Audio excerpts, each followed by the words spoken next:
আজকে আমরা আলোচনা করব যে গুণিতক কিভাবে নির্ণয় করতে হয় অঙ্কের ক্ষেত্রে। অঙ্কের গুণিতক কিভাবে নির্ণয় করা হয়।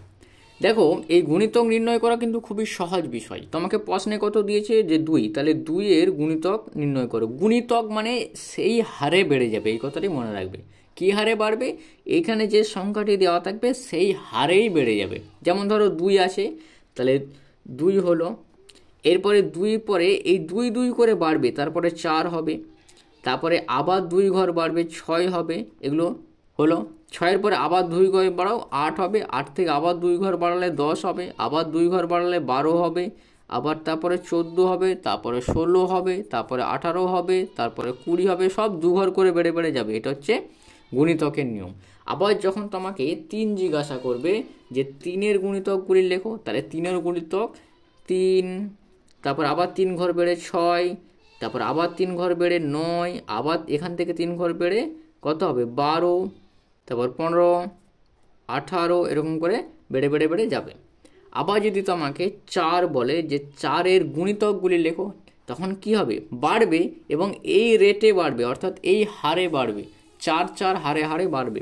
তাহলে 4 কি 4 হবে, 4 2 8 হবে, 3 4 12 হবে, তারপর 16, 20, 24, 28, এইভাবে বেড়ে বেড়ে যাবে।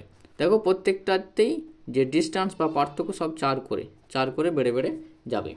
আবার যদি তোমাকে গুণিতক নির্ণয়ের সময় যদি বলতো যে 5-এর গুণিতকগুলি নির্ণয় করো, তখন 5 হতো, তারপরে 10 হতো, তারপর আবার এখান থেকে 5 বাড়িয়ে 15 আসতো, আবার এখান থেকে 5 বাড়িয়ে 20 আসতো, আবার এখান থেকে 5 বাড়িয়ে 25, আবার 5 বাড়িয়ে 30, তারপর আবার 35, তারপরে 40, এরকম করে 5 করে বেড়ে বেড়ে বেড়ে বেড়ে চলে যেত। তাহলে ওরকমভাবেই যদি তোমাকে 6-এর গুণিতক নির্ণয় করতে দেয়, তাহলে কী হবে? এখানে বাড়বে, এই রেটে বাড়বে, অর্থাৎ এই হারে বাড়বে, 6 হারে।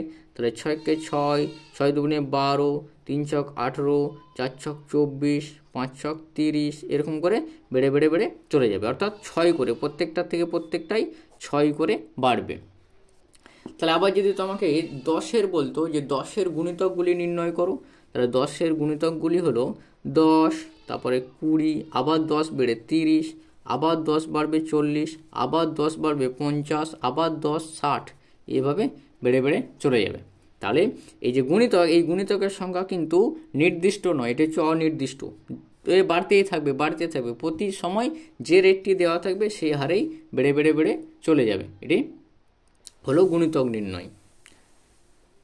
যদি বলে যে 11-র গুণিতক লিখো, তাহলে 11-র গুণিতকগুলি হলো 11, তারপর আবার 11 বেড়ে হবে 22, আবার 11 বেড়ে হবে 33, আবার 11 বেড়ে হবে 44, আবার 11 বাড়বে দিয়ে আসবে 55, আবার 11 বেড়ে হবে 66। এখান থেকে প্রত্যেকটার ডিস্টেন্স হবে 11, অর্থাৎ 11 করে বাড়বে। এটি হচ্ছে এই 11-এর গুণিতক। তাহলে এগুলো বেড়ে বেড়ে যাবে। এই হলো গুণিতকের ধারণা।